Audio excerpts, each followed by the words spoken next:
Oh, hello there. My name is Oliver Gray. And you, and everybody else I meet, can just call me Ollie. I am a Wolfkin. And 7 years ago, there was a time when I left a village and never went back to it. And for those 7 years, I've just been surviving on my own out here in the wilderness. And I guess there was like a war going on against goblins. It was like a whole thing. But yeah, now I live in the overworld kingdom. And on my first day in the overworld kingdom, there was a coronation. Okay, it wasn't my first day. I'd been living in the area for like a couple weeks, but I came out of hiding for the coronation because there was going to be new rulers of all the realms, and I wanted to meet them. But I think I was late, and I didn't dare like let myself into the castle because that seemed kind of rude. So I knocked, and I waited, and nobody ever came. Eventually, you kind of just have to let yourself in, you know? And I did, but not after sitting on the porch for a very long time. They even have a couch out there. Very comfy. The cats, though. I have big beef with cats because they're rude, mostly. They like to hit you on the nose, and all I was trying to do was say hi. So I had a bit of a stare off with a cat that didn't know we were having a stare off. So I think I won. Yeah, I'm gonna say that I won that one. Eventually, stare off with the cat was over, and I did let myself inside, and it was great. The coronation was the first time I ever seen her. Miss Lanoira Knox. She was absolutely beautiful, and she smelled like rain and fresh stirred up soil and lavender with like maybe a splash of food. But I think now, knowing what I know, it's because she cooks so much, and I am a pretty big fan of that. She's made food for me a few times, and it's good every time. But anyway, after the first time I seen her, I was like, you know what? I need to do whatever it takes to be as close to this person as I can. Like, there's a old story that they used to tell in my village about like this vampire and this werewolf that like kind of fought over the same girl, and the vampire wins, but like in a weird twist, the wolf like quote unquote imprints on the baby, and it like was a pretty divisive subject and was just kind of portrayed really terribly. But that is a thing that does kind of happen with wolfkins. Like, you see it with animals in homes where they love the whole family, but there's like a special person in the family that has like a deeper caring for. Listen, polar bear, I'm trying to monologue. Leave me alone. Polar bears are not friends. They have proven this to me. I'm a firm believer that everybody is a friend until they show you they can't be. And that polar bear, not a friend. Anyways, back onto the story. So, I wanted to get close to Lanoira Knox, and I seen a sign around the Waystone that the kingdom was looking for a blacksmith. I was like, well, if I'm going to be in the area for a while, maybe I could apply for that job. I know a little bit about blacksmithing. Like, I made all my own gear. Sure, I can make somebody else's. And just as I was looking at that sign, guess who showed up? Yep, Miss Lanoira Knox. And I stared at her with my spyglass. It was very awkward, but I think maybe she thought it was charming because she said that I could absolutely be the blacksmith. So that's a win. We're taking it as a win. And we talked for a while. She kind of told me what she wanted in a blacksmith. And then kind of like just got to know me a little bit. I asked a couple things about her, if she liked being the high vessel. Seems stressful, but I don't know. She seems to be doing okay with it. I have a dog named Rupert 2, R.I.P. Rupert 1. It was a terrible story for another day, but I introduced her to Rupert 2, and she seems to get along with Rupert 2 pretty well. She seemed to be a fan. But also, Rupert 2 is like, I don't know, pretty charming dude. I don't know. He's a great dog. Not a wolf, he's a dog. I'm a wolf. Big difference. Anyways, we hung out around the Waystone for a while. And just kind of like got to know her. And it was really nice. I'm a little nervous about the whole blacksmith thing. Because, you know, it's not like my first job choice. But I can do it. At one point, I hid from her in a vine. She thought she lost me. But I was just being sneaky, funny little guy. No, just kidding. I wasn't being sneaky or funny. I was just nervous and I didn't know what to do. Surprisingly, her presence makes me just extremely nervous. I don't know why, but it is what it is. Oh, and yeah, Rupert 2, he walked through lava. Show how tough he was, you know. Dog things. He's good though. He's still just living at the blacksmith. He's doing great. He's still alive. Don't ask questions about it. Rupert 1 died. Rupert 2 is alive and well. After he caught on fire, Lanoira offered to make him some food. She'd given me a little bit for my adventures. And then was like, hey, I can also make your dog food. And so she did.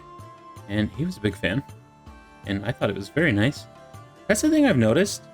Is like, Lanoira might just be the most genuinely nice person ever. Listen, Polar Bear, we are gonna throw hands. Do not wish to strike violence upon you, but you have brought it upon me. Oh, that's the guy with the trident. Ow. Okay. Oh, there you go. Now you two can fight. I don't want to deal with it. Crazy. Just out here trying to tell my story. Interrupting. Anyways, after I became the blacksmith, Lady Naomi came by. She's the lady in waiting. And she just wanted to say hi. And she told me that she has a village, like, way out yonder. And I did find it. I go there quite often. And there's all kinds of cool villagers there. They have books and a couple guys that'll give you sticks. Or you give them sticks and they give you emeralds. It's really cool. They're nice people. But yeah, I took some time and got used to being at the blacksmith. And I noticed you can see a lot of things happening from the blacksmith. Like, the thing I noticed the most was the pale guy that stands by the waystone menacingly. But also, Miss Lanoira is just always out in the garden. And Lady Naomi likes cats, which is a red flag. But that's okay. Miss Nora is just out there gardening. Maybe that's why she smells like soil? I don't know. But she cooks a lot too. The kitchen at the castle is just always sending smells down my way. Oh, I keep getting so distracted by food. Either way, yes, I noticed she cooks a lot and gardens a lot. And unfortunately, shortly into my blacksmitheries, Ira, the advisor lady, she didn't make it. Something bad happened.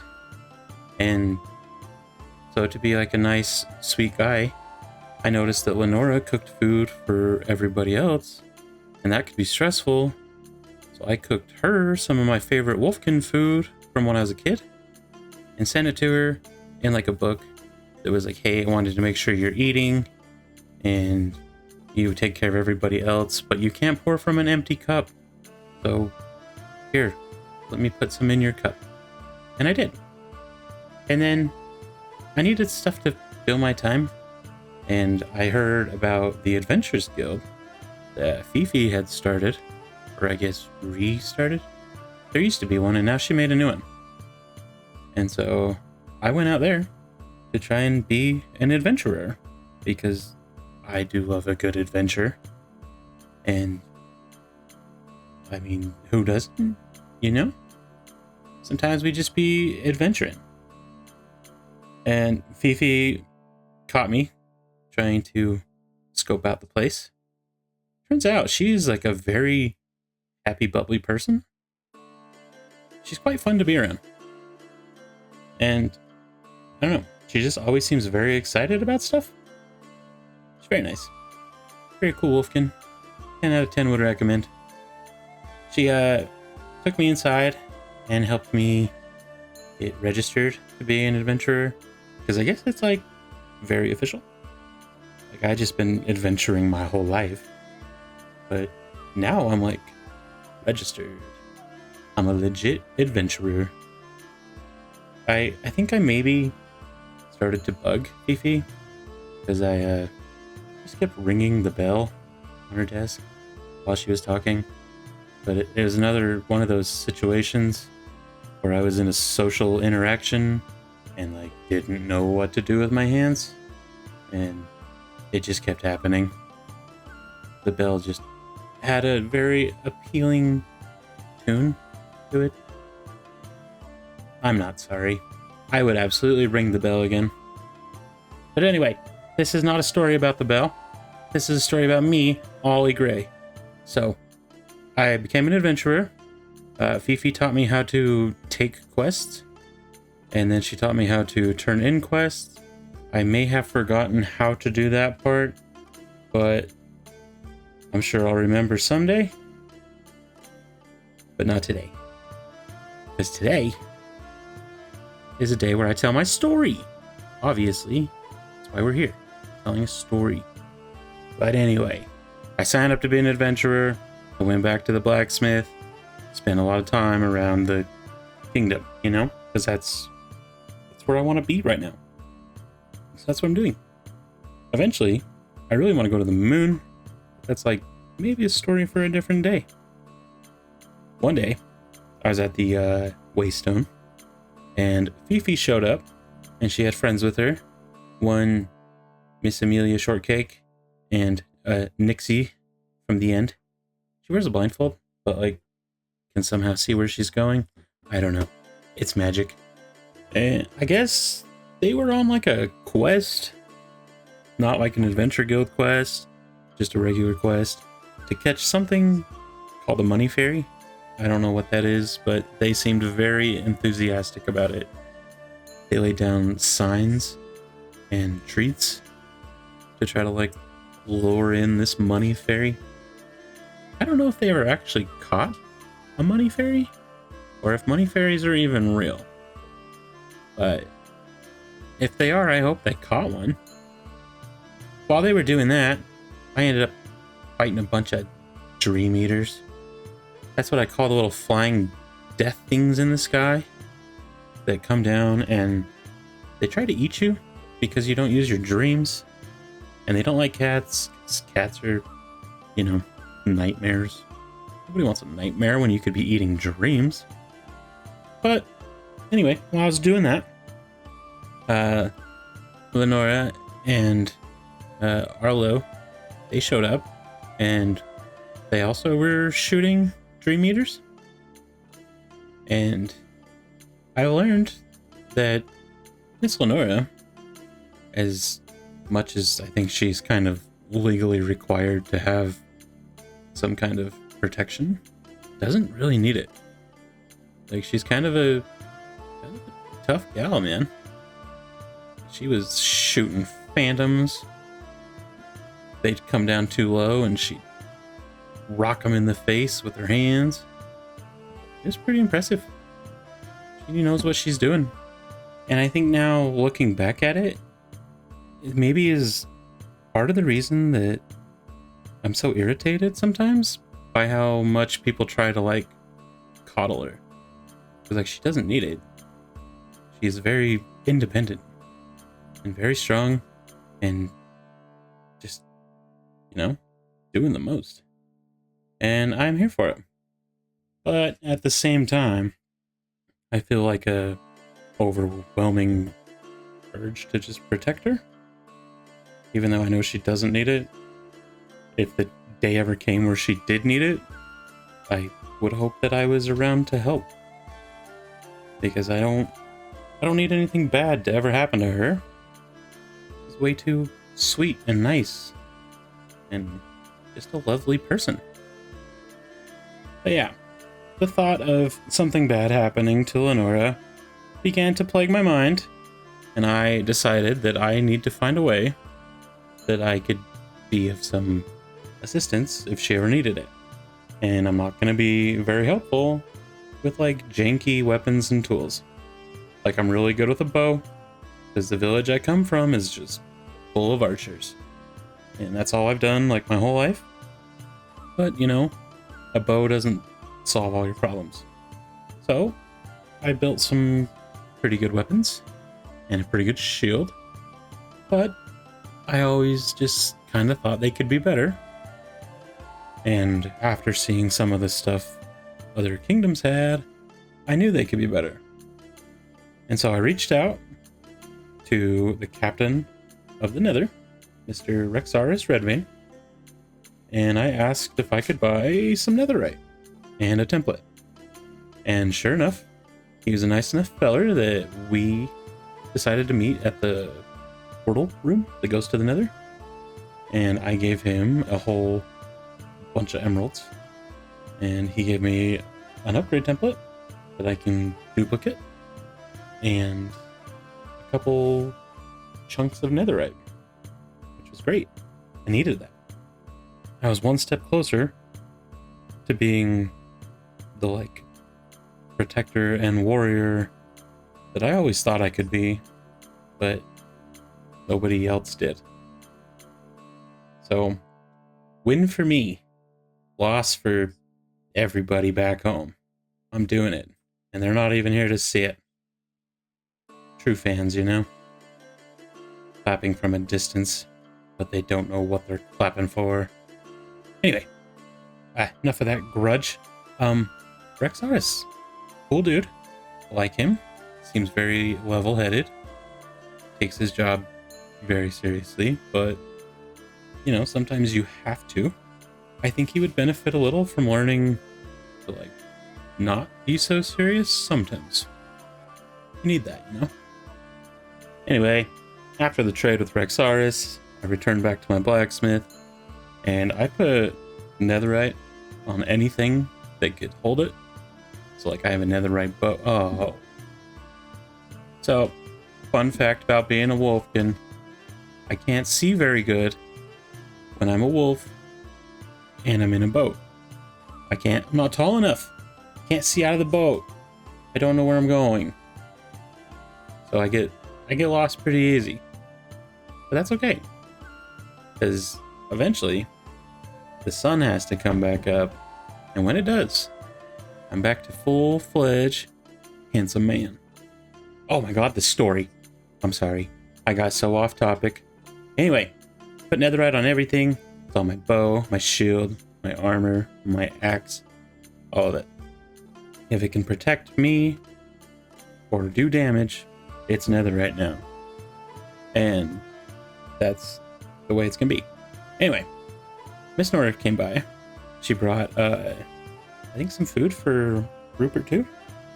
And then she asked me if I would be down to go on an adventure with her.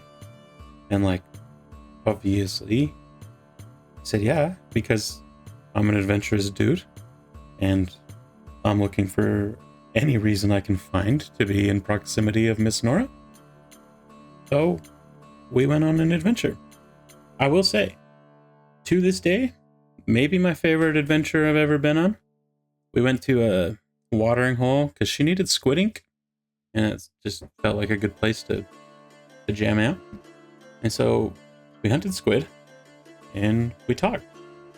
And due to my overwhelmingly strong connection that I have formed towards her, I find it impossible, not hard, but actually impossible, to lie to this woman. So when she started asking about my life, I told her the truth, which I don't tell anybody. Like, I tell everybody I didn't know there was a war. I did. My village, when I was old enough to go into the war, told me I wasn't good enough. I was too small, not skilled enough. So I left. I spent the last 7 years on my own, training to be the best warrior, soldier, whatever possible. And I feel like I've been doing a pretty good job of that. And I am actually a pretty sad boy. But I've learned to control my emotions and choose to be happy, to be positive, you know? She told me a little bit about her life too. It was a good back and forth. She'd asked me about my life. I asked her about hers. She told me about growing up in the ancient city and how this is kind of her first real experience, just having free roam of the overworld. And like, that sounds sad. Like, she seems very happy and bubbly too. But I think there's a sad girl inside there somewhere. We're very similar people, I've noticed. Eventually, we ended up underwater in a cave, getting like iron, copper, and coal, and all kinds of stuff, you know? Just things. And then we decided that maybe, just maybe, this was a drowning hazard. And so we didn't stay long. But what we did do is went into a not water cave, and we just fought things. And it was a lot of fun. Turns out she also likes a short bow, which I do. And she's really good with it. She saved my butt once or twice. I saved hers once or twice. It was a lot of fun. Great day. Like I was saying before, I don't think she needs the babysitting treatment that people try to give her. See, like, look, she picked up a polar bear. I got attacked by a polar bear. Oh, also, she got her a friend, like Rupert too, but of her very own. And this guy loved her on the first bone, which like never happens. You don't find love like that. That's a good boy. That's how you know it's a good boy. But now that we had an extra friend on our adventure, we had to take him back to the castle, where we ran into Arlo. And Miss Lanoira asked me if I wanted to be a knight, and was asking Arlo if it was okay if I was a knight, and he kind of just left it up to her. I'd be down to be a knight. Could be a protector. That'd be good. I did tell her that I wanted to have a conversation with her, just her, before anything was made official on that. But we scheduled that for a different day and began preparations for a flower festival of sorts, where I just kind of lended a hand where I could. I was supposed to build a game, and I did. And then I helped Nora build the church. And while we were there, Rexaris came and was like, hey, bad news. I found some questionable things and wanted us to come look. And like, I wasn't officially a knight, but I was being brought in on this one. So maybe like a knight's tryout situation. I'm always down for that. What he was informing us about was some villagers being held captive and like semi-tortured. So we decided to head out to this village and investigate a little bit. When we got there, he showed us the structure and said the villagers were underneath it. And so we went down there and looked, and sure enough, there was 3 villagers just being emotionally just tormented by a zombie in a boat. One of them managed to sleep a little bit, but the other ones were screaming for help and running in circles. It was a whole panicky mess. It just seemed like psychological warfare type of thing. So we took note of it and decided that we would get the council, I guess, kind of involved on this whole situation and figure out where we should go from there. This is definitely not okay, especially without any like reasoning or cause. So we gotta save these guys. But after we do a little bit of investigating and find out who they are, why they're there, who put them there, you know, all the things. But after that, we returned back to the church that was once previously on fire and is not now. And I decided that I had nothing better to do, so I'm going to help Miss Lanoira out. I started building the rafters, and we ended like a dance floor carpet area. Really, we just kind of hung out and talked and repurposed this old church to be kind of a festival hall, dance hall, meeting area. I don't know. It's like a recreational facility. At one point, I had to return to my secret location and retrieve a bunch of bone meal so that we could make more mossy carpets. But we kind of just hung out and chilled and had a good time. We ended up making the church very pretty. A few days after that, we went fishing with a bunch of people from the end and kind of got to hang out with them for a while. It was a lot of fun. I like fishing. It's very peaceful. I am very big on peace things. After fishing with the group, they decided to give us a tour of the end. So we went along. I'd never been to the end before, so it was kind of an exciting little adventure. It kind of reminds me of what like the moon would be like. So it was quite the experience. They have a lot of cool things going on there. Like they're a very military based place. So like it's very strict and very formal. But they took us to this place called Limbo. It was so pretty. And Nora said it was her favorite place on the tour. And I think it was mine too. Like it's a bar, so like I probably won't be there very much. But like the water was great. There's so many lights. It sparkled.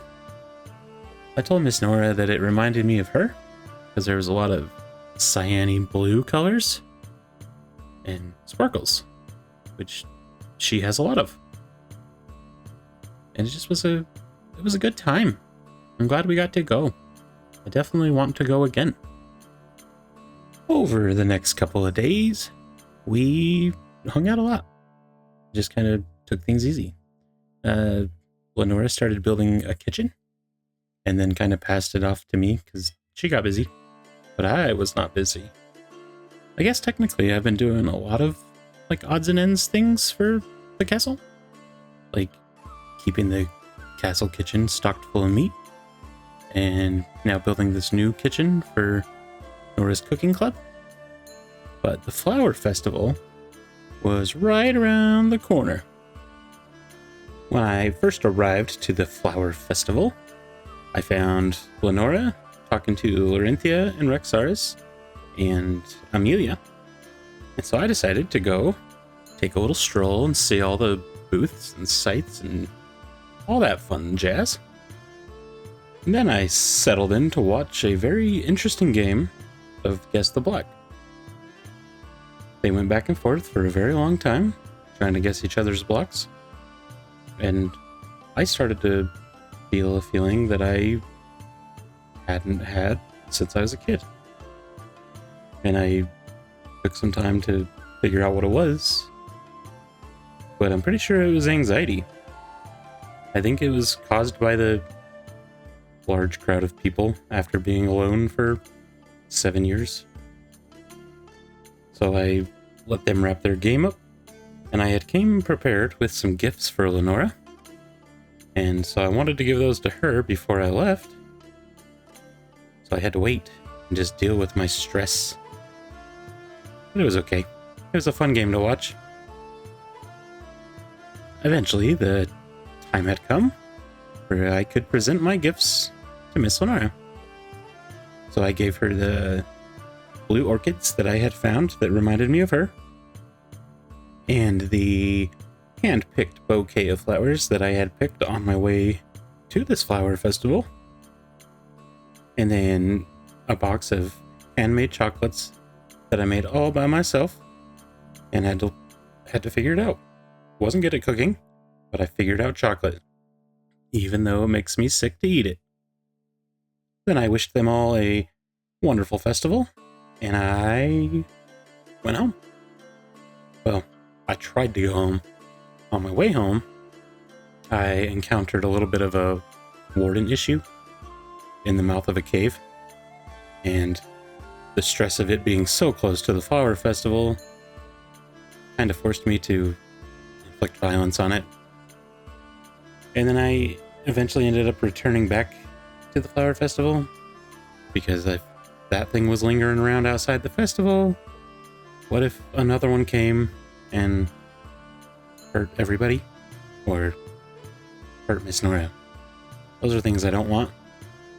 But it ended up being a pretty fun time. We played Connect 4, which is kind of unfair because it's the game I built. So I felt like maybe I had an advantage. Because I did win, but I didn't really want anything, so I gave my tickets to Lanoira. And I think she eventually got a little D-plushie thing. It was very cool. We did all kinds of things after too, like watch people race pigs. I did not race a pig myself, but I watched everybody else race them. And then there was voting for best dressed, and bet you can't guess who I voted for. Yep. Oh no. Anyway, we played all kinds of games and just had a good old jolly time. Ow. Okay. You're being rude to my monologue, sir. Anyway, aside from warden troubles and my little mental breakdown, the flower festival was really good. I had a lot of fun. And then the very next day, I think, Amelia had a birthday party. It was a pool party. Never been to a pool party before, but it was fun. She had this big old cave dug out with many different bodies of water, and she even made some lava pools for the Netherian folk to enjoy themselves and not perish, because that has been known to happen apparently. All in all, though, the pool party was a pretty fun time. I guess Captain Arlo got super drunk, so I ended up kind of filling in as Lanoira's bodyguard, which I will never complain about. And she was in a bathing suit, which was terrifying, but also super smooth. There was one bad part about the whole thing, and I heard the High Lady talking to Lanoira, and she mentioned that Ollie was quite the guard dog, and don't really love that.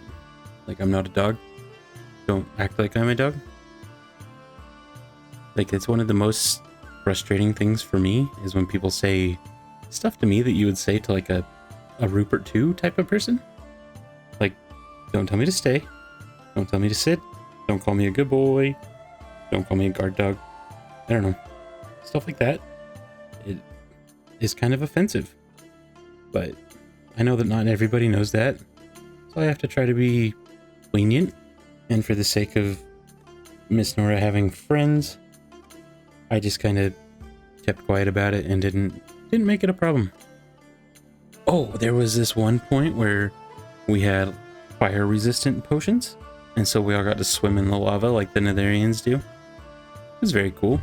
Turns out the fireys can swim in lava like super fast, but us not so much. But we didn't burn, which was fun. Very different. All in all, great party. 10 out of 10 would recommend. A few days later, I was casually just stocking the blacksmith full of lots of iron, and Miss Nora came out and asked if the tower that she could see from the castle was mine. And I was like, oh, yeah, sorry. And then we decided that it was a good time to have the talk that I wanted to have before deciding to be a knight. So we slipped into the basement of the blacksmith, and I told her my situation. I told her that, as she was probably aware from our adventures the last few days and stuff, that I'm kind of a people watcher. And like the letter that I sent her, I watch people. That's what I do. And there was a lot of things to me that just weren't a secret. She also needed me to upgrade her armor, but we were mostly having a very important conversation. And anyways, I told her that, like, I watch people and things aren't a secret to me. Like, I know exactly what kind of person her mom was, and that I don't think she's anything like her, and that I know why the Wolfkins were in the war, and I know about like the contract and all that stuff that is behind that, and that if a woman from the end with a blindfold on her face that can't see in the sun can see that I have feelings for her, then that must not be a secret either. And that I would be her knight, but I wanted to be her knight, not an overworld knight. So that if anything ever happened, like she stepped down or any of that, I wouldn't get stuck working for somebody that might be just as bad as her mom. And surprisingly, she was pretty cool with it.